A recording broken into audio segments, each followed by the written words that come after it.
Hello friends, ഞാൻ ഇന്നൊരു ചമ്മന്തിപ്പൊടിയാണ് ഉണ്ടാക്കാൻ പോകുന്നത്. അതിന് വേണ്ടിയിട്ട് 8 തേങ്ങ കനം കുറഞ്ഞ രീതിയിൽ ഞാൻ ചിരകി എടുത്തിട്ടുണ്ട്.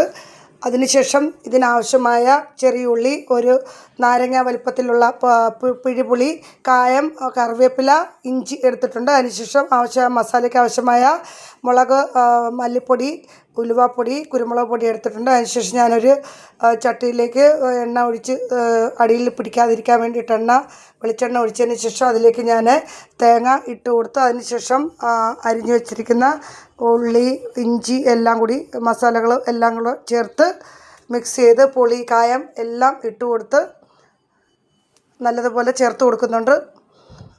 വറ്റൽമുളക് 2ആയിട്ട് മുറിച്ച് അതിനുശേഷം മുഴുവനായിട്ടുള്ള മല്ലിപ്പൊടി, കുരുമുളക് പൊടി, ഉലുവാപ്പൊടി എല്ലാം ഞാൻ ചേർത്ത് കൊടുക്കുന്നുണ്ട്. അതിനുശേഷം ഞാൻ ആവശ്യത്തിന് ഉപ്പും ചേർത്ത് കൊടുക്കുന്നുണ്ട്.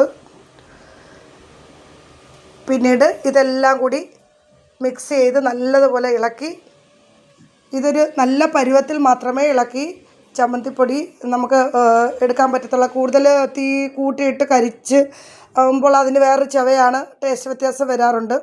അപ്പോൾ അങ്ങനെ വരാതിരിക്കാൻ വേണ്ടി പതുക്കെ വേണം ഇളക്കിയെടുക്കാൻ.